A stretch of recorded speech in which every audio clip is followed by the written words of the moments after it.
Hello everyone, class 10th student.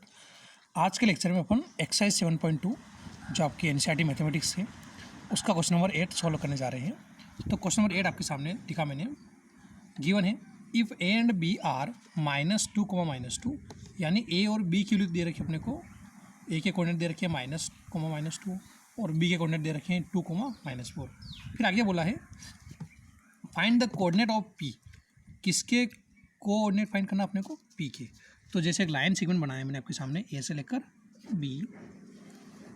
इसमें ए के coordinate है -2 और बी के कोऑर्डिनेट है 2, और इसको एक पॉइंट जो पी है ये मान लिया पी क्या कर रहा है, इसको डिवाइड कर रहा है। और आपसे बोला कि इसके पी के कोऑर्डिनेट फाइंड कीजिए, यानी x, y फाइंड करना है। ठीक है, अब सिंपल सी बात है, अगर पी के कोऑर्डिनेट फाइंड करना है आपको तो कौन सा वाला फार्मूला लगा दो, सेक्शन फार्मूला। पर सेक्शन फार्मूला कब यूज़ होगा? जब अपने पास क्या दे रखा हो यहाँ पर, ए पी और पी बी, यानी ये रेशियो दे रखा हो। अगर M1 और M2 का रेशियो होता, यानी इस पोर्शन का और इस पोर्शन का अगर रेशियो होता पूरा, ए से लेकर पी तक का और पी से लेकर बी तक का, अगर ये रेशियो होता तो अपन ईजिली क्या कर सकते, इसको फाइंड कर सकते थे। तो कैसे फाइंड करेंगे समझिएगा। सबसे पहले देखो रेशियो दे रखा अपने को, ए पी इक्वल्स टू कुछ रिलेशन। ए पी जो है किसके इक्वल है? 3/7 ए बी के। किसके इक्वल है? देखिए ए पी जो इक्वल है 3/7 ए बी के इक्वल है, दे रखा है। ए पी जो किसके इक्वल होता है? 3/7 ए बी के। तो यहाँ से अपन ए पी और पी बी के बीच में रेशियो निकाल सकते हैं, ए से लेकर पी और पी से लेकर बी के बीच में। तो कैसे निकालेंगे समझिएगा। इस 7 को मैं इधर भेज देता हूँ तो 7 उधर चला जाएगा, ये 3 में आ जाएगा तो कितना हो जाएगा 7/3। और यहाँ पर ए बी और ए पी इधर से कहाँ जाएगा, यहाँ पर। ठीक, सिंपल है। क्या करा, 7 को इधर भेज दिया और 3 को इधर भेज दिया, और ये ए पी जो इधर तक कहाँ जाएगा, ए बी के अपॉन में। ठीक, इतना क्लियर। अब इसके बाद क्या होगा वो समझिएगा। ये थोड़ा सा जो लाइन लिखूँगा अपने अलग है, नहीं होगी, लेकिन क्यों करूँगा ये आपको भी समझना पड़ेगा। मैं क्या करता हूँ, सब्ट्रैक्ट 1 बोथ साइड, दोनों साइड से मैं कितना माइनस करता हूँ, 1 को माइनस करता हूँ। क्यों माइनस में करूँगा अभी समझ में आ जाएगा। देखो आपको यहाँ 7/3 एज इट इज़ माइनस का 1, ऐसे A B upon A P, इधर से भी कितना -1, इधर से और इधर से। मैथमेटिक्स से ध्यान हम रखना, हमेशा रखना कि अगर आप कोई भी चीज़ ऐड करते हो, प्लस करते हो, तो दोनों साइड होगी। इधर जितना होगा उतने इधर। अगर -1 इधर कर रहा हूँ तो -1 इधर भी करना पड़ेगा। अगर +1 करता तो +1 करता, जो भी होता। तो मैथमेटिक्स में अगर आप ऐसा कभी करते हो, जो भी ऐड करते हो मन से, तो दोनों साइड करना। ऐसा नहीं कि आप एक तरफ कर दो इधर नहीं करो। आपका आंसर लाने के लिए नहीं कर रहे अपन, क्यों कर रहे हैं? ताकि दोनों साइड अगर ये वापस कट जाएगा तो वापस वो स्टेप आपको मिल जाएगी। तो ये अपनों ने इसलिए करा। आगे देखिएगा अभी, और इसके अपन में कुछ नहीं तो 1, इसके अपन में कुछ नहीं तो 1। तो यहाँ 3 और 1 का एलसीएम, 3 का 1 से मल्टीप्लाई 3, 1 का 7 से 7 और 3 का 1 से तो 3। एलसीएम लेना आता आपको तो ईजी बात, अगर नहीं आता तो डायरेक्ट ऐसे 1 का 7 से मल्टीप्लाई 7, 3 का 1 से 3 और 3 का 1 से मल्टीप्लाई 3।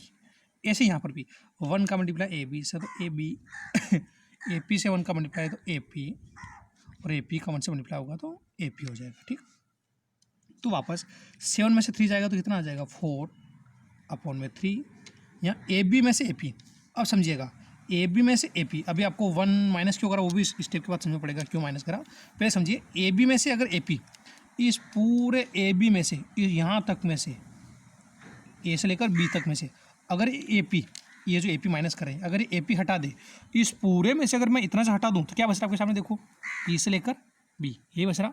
अगर इस पूरे ए से लेकर बी में से क्या ए पी अगर माइनस कर दिया, यानी खत्म कर दिया इसको, ये भी कर दिया मैंने, तो क्या बचा आपका पी और बी।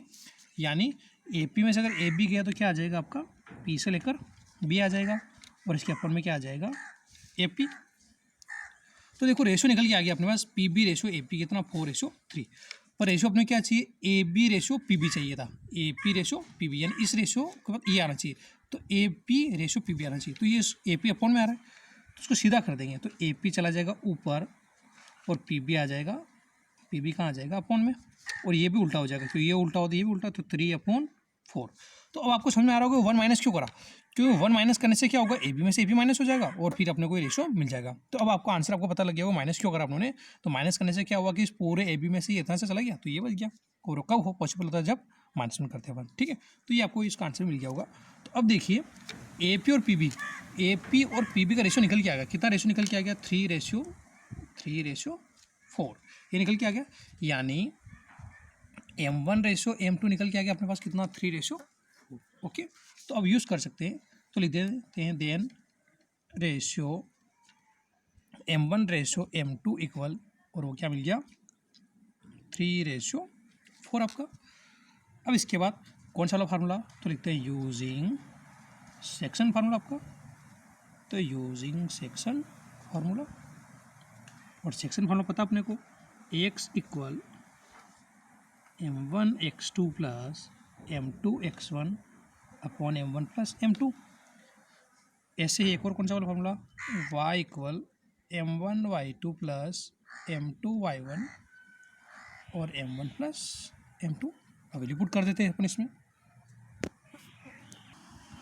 तो वैल्यू पुट करते हैं x इक्वल क्या फार्मूला अपना पहला m1x2 वाला, तो m1 और m1 कितना है 3 है ब्रैकेट में, फिर वापस x2 आता है, x2 कितना आपका ये x1y1 और ये x2y2, इन्हें लिख देते हैं ब्रैकेट में छोटा सा x1y1 और ये x2, y2, ये समझने के हिसाब से लिखते हैं अपन। x2 कितना आपका 2 है, फिर वापस m2 कितना 4 है, और क्या था x1 कितना है -2, ये -2 अपॉन में m1 प्लस m2, तो m1 3 है और m2 4 है, तो 3 + 4 आपका, तो x के इक्वल 3 का मल्टीप्लाई 2 से कर देंगे, प्लस और ये माइनस आएगा है ना, पहले ऐसे रख देता हूँ प्लस, और 4 मल्टीप्लाई -2, और 3 + 4 तो आपको पता है कितना होगा 7 हो जाएगा, यानी x इक्वल 3 × 2 = 6 प्लस का माइनस से मल्टीप्लाई -4 × 2 = 8 आ जाएगा, और अपन में क्या चल रहा है आपका 7, तो यहाँ से x इक्वल 8 में से 6 जा रहा है, ठीक है, और माइनस का 8 बड़ा नंबर है, यानी कितना आएगा 2 आ जाएगा, और माइनस का नंबर बड़ा है तो माइनस का साइन आएगा उसका, और अपन में क्या आ जाएगा 7। तो ये तो मिल गई अपने को किसकी वैल्यू, x की वैल्यू।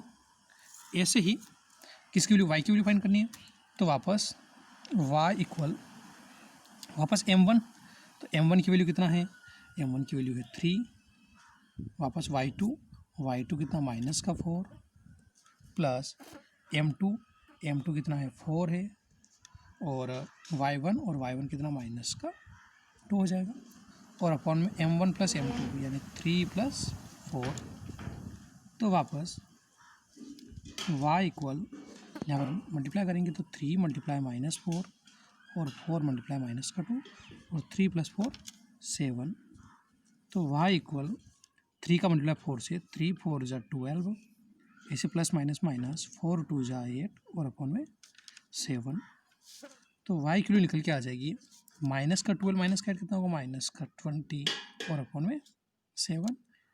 तो ये अपने दोनों ही कोऑर्डिनेट निकल के आ गए किसके, p के, तो लिख देते हैं आंसर क्या हो जाएगा, कोऑर्डिनेट ऑफ p, और कितने हैं, तो x तो है -2/7 और y है -20/7, ये कोमा, ये आपका क्या हो जाएगा फाइनल आंसर। ठीक, तो इस तरीके से अपना क्वेश्चन नंबर 8 जो है कंप्लीट हुआ। अब चलते हैं क्वेश्चन नंबर 9 की तरफ। चलिए अब चलते हैं क्वेश्चन नंबर 9 की तरफ। क्वेश्चन नंबर 9 आपका लिखा मैंने, find the coordinate of the point, यानी पॉइंट जो दे रखा अपने को उसके कोऑर्डिनेट फाइंड करना है, विच डिवाइड द लाइन सेगमेंट, और वो जो पॉइंट है जो भी, तो पहले लिख देता हूँ मैं, लेट पॉइंट पी मूल्य पॉइंट अपना, और क्या कोऑर्डिनेट होगा इसके x और y। तो ये पॉइंट P जो है, ये पॉइंट P क्या कर रहा है, एक लाइन सेगमेंट A और B को, A कितना है -2,2 और B कितना 2,8, तो क्या कर रहा है, ये पॉइंट P जो है इस लाइन सेगमेंट को जो A और B से ज्वाइन करने मिल रहा है इनटू 4 इक्वल पार्ट्स। तो पॉइंट P जो है इसको 4 इक्वल पार्ट में डिवाइड कर रहा है। ये पॉइंट कैसे डिवाइड कर रहा है इसको, 4 इक्वल पार्ट में, मतलब कैसे, अगर A से B अगर लाइन सेगमेंट बनाऊँ मैं, तो 1 पार्ट इतना सा, फिर ये 2 पार्ट हो गया, ये भी इतना सा, और ये 3 पार्ट, तो ये चारों पार्ट के आपस में इक्वल, या A से 1 पार्ट, ये 2 पार्ट, ये 3 पार्ट और ये 4 पार्ट। तो ये क्या कर रहा है, लाइन सेगमेंट बारी बारी से, ये जो पॉइंट P है ये बारी बारी से इसको क्या कर रहा है 4 इक्वल पार्ट में बांट रहा। मतलब कैसे, देखिए 1 पार्ट, 2 पार्ट, 3 पार्ट और 4 पार्ट। तो ए से बी लाइन सेगमेंट को इस पॉइंट P ने 4 पार्ट में बांट दिया। अब कैसे बांटा उसका अलग केस बनेंगे। कैसे केस बनेंगे, एक बार पॉइंट पी यहाँ होगा, एक बार पॉइंट पी यहाँ होगा, एक बार पॉइंट पी यहाँ होगा, और सभी में अलग अलग केस में अलग अलग रेशियो निकलेगा और फिर अपन एक्स वाई की वैल्यू फाइंड करेंगे। क्लियर है? तो अब मैं आपको पहले केस फर्स्ट बताता हूँ। केस फर्स्ट, अब केस फर्स्ट में पहले लाइन सेगमेंट को लिख दिया, ए से लेकर कहाँ तक है, ये बी तक, ये है 2,8 और ये है -2,2।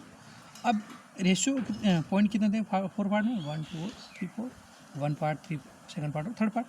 तो पहली बार मान लिया अपने पी पॉइंट कहाँ पर है, यहाँ पर है। फर्स्ट केस में पॉइंट पी कहाँ मान लिया अपने, यहाँ पर, यानी x, y। तो अब देखिए, अब रेशियो कैसे निकलेगा, तो यहाँ से यहाँ तक तो 1 पार्ट है, यहाँ से यहाँ तक तो कितना पार्ट है, तो 1 पार्ट, और पी पार्ट के बाद बाकी पार्ट किधर बच गए, इधर, कितने 1 2 और 3। तो रेशियो कितना हो जाएगा 1:3, यानी पॉइंट पी जो है इसको किस रेशियो में डिवाइड कर रहा है, 1 रेशियो तो ये, और बाकी कितने पॉइंट में है, यहाँ पर कितने पार्ट बन गए, 1 2 और 3 पार्ट में, तो रेशियो कितना होगा 1:3। तो लिख देते हैं पॉइंट पी यानी X Y divide A B, और किस रेशियो में डिवाइड कर रहा है इसको, m1:m2 इक्वल कितना हो जाएगा 1:3। और आप कौन सा वाला फॉर्मूला, यूजिंग सेक्शन फॉर्मूला, और सेक्शन फॉर्मूला बताइए आपको क्या है, x equals to m1x2 plus m2x1 और m1 प्लस m2, ऐसे y इक्वल क्या हो जाएगा m1y2 प्लस m2y1 और m1 प्लस m2। तो आप आराम से निकाल सकते हो, मैं आपको केस सारे बताऊंगा और आपको पॉइंट आपको इन फार्मूले से निकालना है, ठीक है, ये आपको होमवर्क रहेगा। तो मैं आपको बस केस बताता हूँ कौन कौन से केस बनेंगे। तो फर्स्ट केस बना आपका, अब इस फार्मूले से ये फार्मूला लगा के सेक्शन और फार्मूला लगा के आप क्या निकाल लोगे, इसके कोऑर्डिनेट, किसके, पी के कोऑर्डिनेट निकाल लेना। ये केस फर्स्ट हुआ। अब मैं आपको ऐसे केस सेकंड, इसके आंसर जरूर निकाल लेना जो भी आपके आएंगे, ठीक है। अब ऐसे मैं करता हूँ केस सेकंड। अब वापस केस सेकंड में वापस ये लाइन सेकंड बना दिया, ए से लेकर बी, और ए कितना है तो -2,2, बी हो जाएगा 2,8, रेशियो वापस कितना हो, ये 0.1 पार्ट 2 पार्ट,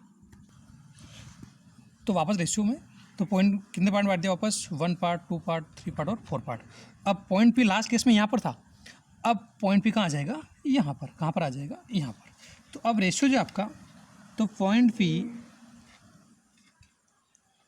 यानी X Y divide A B, अब किस रेशियो में डिवाइड करा है m1 m2 को, देखिए 1 और 2, इधर भी 2 पार्ट है पी के इधर, और इधर भी कितने 2 पार्ट है, पी के इधर भी 1 पार्ट और 2 पार्ट, और पी के इधर भी कितने पार्ट है 1 पार्ट और 2 पार्ट। तो रेशियो कितना बन रहा है इस बार 2:2 बन रहा है, क्या बन रहा है 2:2, 2:2, या इसी रेशियो को अपन लिख सकते हैं, क्या लिख सकते हैं, अगर 2 से 2 कट जाए तो क्या रेशियो आएगा 1:1 आएगा। मैंने बताया था सब भी अगर सेम रेशियो हो तो रेशियो क्या बनता है 1:1, यानी सीधी सी बात है, ये कहाँ आ रहा है इस बार मिड पॉइंट पे आ रहा है, बिल्कुल बीचों बीच आ रहा है। तो कौन सा वाला फार्मूला यूज़ करोगे आप, यूजिंग कौन सा वाला फार्मूला, मिड पॉइंट, ठीक है, using mid point formula.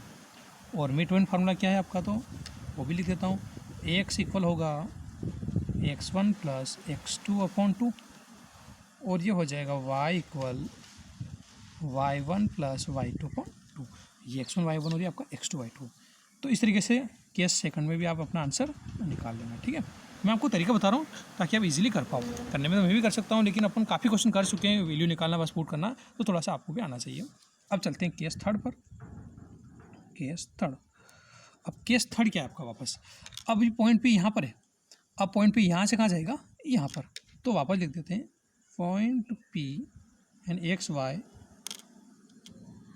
Divide A B, और ए बी को किस रेशियो में डिवाइड कर रहा है, तो लिखा m1:m2। अब किस रेशियो में डिवाइड कर रहा है वो अपन डायग्राम समझते हैं अभी पहले। वापस ए से बी, ये लाइन सेगमेंट, ये है -2,2, ये है 2,8, और पार्ट 1 पार्ट इतना, सेकंड पार्ट, थर्ड पार्ट और 4 पार्ट। अभी पॉइंट पी यहाँ पर था बिल्कुल सेंटर में बीचों बीच, अब इसने क्या करा, पॉइंट पी को कहाँ पहुँचा दिया इस बार, यहाँ पर, यहाँ आ गया, यानी x/y में। तो अब पार्ट देखिए कितना, 1 2 और 3 पार्ट तो इधर और 1 पार्ट इधर, 1 2, 3 पार्ट तो इधर और 1 पार्ट इधर, तो रेशियो क्या बनेगा 3:1। क्या बनेगा 3:1, यानी रेशियो बन गया इस बार 3:1। और वापस कौन सा वाला फार्मूला, सेक्शन फार्मूला। तो आप सेक्शन फार्मूला लगा के इसके भी आंसर निकाल लेना। कौन सा वाला फार्मूला, यूजिंग सेक्शन फार्मूला। तो सेक्शन फार्मूला से इसके आंसर भी जरूर फाइंड कीजिएगा। तो इस तरीके से आपका एक क्वेश्चन नंबर 9 भी सॉल्व हो जाएगा। अब चलते हैं नेक्स्ट क्वेश्चन 10 की तरफ। तो चलिए क्वेश्चन नंबर 10 आपके सामने, find the area of a rhombus, यानी रोम्बस का एरिया फाइंड कीजिए। इफ इट्स वर्टाइसेस आर, यानी इसकी वर्टाइसेस दे दी आपको 3,0, 4,5, -1,4 एंड -2, -1, टेकन ऑर्डर है ना। और इसकी हिंट दे रखी है, हिंट समझिएगा खासकर क्योंकि इस हिंट के ऊपर ही क्वेश्चन है बेस्ड। क्या दे रखा, एरिया ऑफ ए रोम्बस, यानी एरिया रोम्बस को फाइंड करने बोला। और उसने बोला है कैसे फाइंड करो, तो बोला है कि 1/2 मल्टीप्लाई में प्रोडक्ट ऑफ इट्स डायगोनल, यानी आप पहले इस रोम्बस के डायगोनल फाइंड करो, फिर उनका मल्टीप्लाई करो, यानी ये फार्मूला यूज़ करना, तो आपको क्या फाइंड हो जाएगा, एरिया ऑफ रोम्बस फाइंड हो जाएगा, यानी रोम्बस का एरिया फाइंड हो जाएगा। तो मैंने आपके लिए क्वेश्चन लिखा यहाँ पर, जो क्वेश्चन दे रखा था कि क्या फाइंड करना अपने को, एरिया ऑफ रोम्बस। तो रोम्बस का एरिया कैसे फाइंड होगा, तो ये फार्मूला यूज़ करना है। तो ये फार्मूला यूज़ करने से पहले अपने को क्या फाइंड करना पड़ेंगे, बोला है कि डायगोनल का प्रोडक्ट करो, तो पहले अपने को डायगोनल पता होना चाहिए। तो देखिए मैंने आपके सामने लिखा सॉल्यूशन में, मान लिया अपने को रोम्बस हो गया जिसमें ABCD करके, इसमें A की वर्टाइसेस हो गई 3,0, B 4,5, C मान लिया -1, 4 और D -2, -1। और ये AC और BD इसके क्या हो गए, डायगोनल। AC और BD क्या हो गए इसके डायगोनल। तो यहाँ पर AC और BD अपने डायगोनल ले लिया। अच्छा, सबसे पहले अगर यहाँ पे डायगोनल का प्रोडक्ट करना है तो आपके पास AC जो डायगोनल है और BD जो डायगोनल है, इसकी लेंथ होना चाहिए। क्या होना चाहिए, A से लेकर BC, A से लेकर C और BD, ये जो डायगोनल है इसकी लेंथ होना चाहिए। तो अपन लेंथ कैसे निकालते हैं, तो लेंथ फाइंड करने का फॉर्मूला भी मैंने आपको 7.1 में बताया था। कौन सा वाला, लिखते हैं यूजिंग डिस्टेंस फार्मूला, वही जो लेंथ का था, यूजिंग डिस्टेंस फार्मूला। तो लिखा डिस्टेंस फार्मूला, और डिस्टेंस फार्मूला क्या आपका,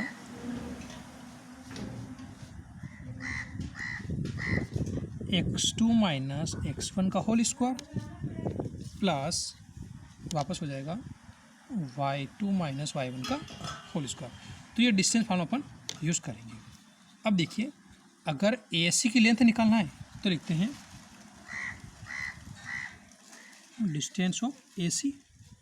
तो AC के डिस्टेंस के लिए, अब देखिए अगर AC का डिस्टेंस निकालना है तो x1 y1 और x2 y2, x1 y1 x2 y2।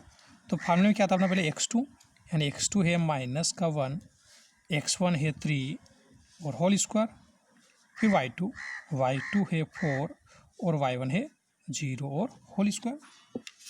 तो यहाँ पर -1 और -3 -4 का होल स्क्वायर, 4 - 0 यानी 4 और पूरे का होल स्क्वायर, -4 का स्क्वायर 16, ऐसे यहाँ पर 4 का स्क्वायर कितना हो जाएगा, 16 हो जाएगा। तो 16 और 16 क्या हो जाएंगे आपके, 32 हो जाएंगे।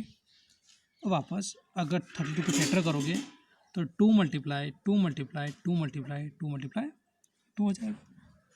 अब अगर रूट से बाहर निकालोगे तो 2 से 1 2 बाहर, वापस 2 से 1 2 बाहर, पर ये अकेला बच जाएगा, तो ये रूट में 2, यानी क्या आया, 2 2 = 4 और रूट में 2। ये आ गया AC की डिस्टेंस। ऐसे अपन फाइंड कर सकते हैं BD की डिस्टेंस। तो लिखते हैं वापस डिस्टेंस ऑफ BD, यानी BD में भी डिस्टेंस फॉर्म लगाना पड़ेगा। तो वापस लिखा, अब वापस BD, तो x1 y1 और x2 y2, ये x1 y1 और x2 y2। तो वापस x2 है -2 और x1 है 4 और होल स्क्वायर, ऐसे y2 है -1 और y1 है -5 और होल स्क्वायर। तो यहाँ पर -2 -4 -6 का होल स्क्वायर, -1 और -5 ये भी -6 का होल स्क्वायर हो जाएगा, यानी -6 का स्क्वायर 36, ये -6 का स्क्वायर 36। तो रूट में 36 तो 36 आ जाएगा 72। आप 72 को फैक्टर कर सकते हो, वापस अपन फैक्टर करना आता है ना, तो फैक्टर कर देंगे इसके, क्या हो जाएगा 2 × 2 मल्टीप्लाई 3 मल्टीप्लाई 3, 2 टू जा 4, 4 टू जा 8, 8 जा 24, 24 3 जा 72। अब यहाँ पर भी डबल 2 से एक 2 बाहर, ये 2 नहीं निकल पाएगा, अकेला है। डबल 3 से एक 3 बाहर आ जाएगा और ये 2 जो बचा है वो अंदर रह जाएगा। तो यहाँ आ जाएगा 2 3 जा 6√2। तो डायगोनल बी डी की भी लेंथ निकल के आ गई। अब एरिया फाइंड करना है, तो अब इजी काम का बाकी तो लिखते हैं एरिया ऑफ रोम्बस। क्या फॉर्मूला लिखा था इसका, 1/2 ब्रैकेट में क्या था जो हिंट दे रखी थी, प्रोडक्ट ऑफ इट्स डायगोनल। तो लिखा प्रोडक्ट ऑफ इट्स डायगोनल, तो यानी 1/2 मल्टीप्लाई, यानी इसके डायगोनल का प्रोडक्ट। अब डायगोनल क्या है, एक तो अपने पास ए से लेकर सी और एक बी से लेकर डी, तो लिखा ए सी मल्टीप्लाई बी डी, वापस 1/2 ए सी। और ए सी की लेंथ कितना है, तो यहाँ पे distance of A C find करा था 4√2, तो रख देते हैं 4√2। ए सी बी डी की लेंथ फाइंड करी अपने 6√2, तो लिख दिया 6√2। अब इसके बाद नेक्स्ट स्टेप पीछे देखते हैं क्या है। चलो थोड़ा सा बचा दें, यहाँ करके बताता हूँ क्या है आपका। यहाँ अगर कुछ कैंसिल हो तो कैंसिल भी कर सकते हैं। 2 1 जा 2, 2 2 जा 4, तो यहाँ बचा 2√2, ये लिखा 2√2 मल्टीप्लाई में 6√2, तो यहाँ दिया 6√2। अब मल्टीप्लाई करना, वापस देखिए ध्यान से, बेसिक 9 का काम आ रहा है, रूट का मल्टीप्लाई करना। अगर से किसी ने पढ़ रखा होगा बहुत अच्छे से, वैसे अपने पढ़ रखा है, तो बेसिक देखिए 2 का मल्टीप्लाई 6 से तो 12 हो जाएगा, 2 6 जा 12, और √2 का मल्टीप्लाई √2 से तो 2 आ जाएगा, यानी 12 2 जा 24। तो ये क्या हो गया आपका रोम्बस का एरिया हो गया। तो लिख देते हैं स्क्वायर यूनिट। अच्छा यहाँ पर भी डिस्टेंस निकाली तो यूनिट जरूर लगाएं, ये यूनिट, यहाँ पर भी यूनिट, तो ये आपका क्या होगा स्क्वायर यूनिट। तो फाइनल आंसर हो जाएगा area of a rhombus 24 square unit. तो ये आपका लास्ट क्वेश्चन जो 7.2 का था, क्वेश्चन नंबर 10, ये कंप्लीट हुआ। अब इसके बाद नेक्स्ट एक्सरसाइज आपकी 7.3 चैप्टर की लास्ट बची है, तो वो भी अपन नेक्स्ट 1-2 लेक्चर में कंप्लीट कर लेंगे। तो सभी साथ साथ फेयर कॉपी काम भी कंप्लीट करते रहें। साइंस के क्वेश्चन आंसर मैंने सेंड कर ही दिए, रोज़ थोड़े थोड़े क्वेश्चन मैं सेंड कर रहा हूँ, तो वो भी आप नोट करते रहे अपनी फेयर कॉपी में। और ये क्वेश्चन जो 10 नंबर का था, इसके साथ आपकी 7.2 खत्म। मिलते हैं नेक्स्ट लेक्चर में। जय हिंद, जय भारत।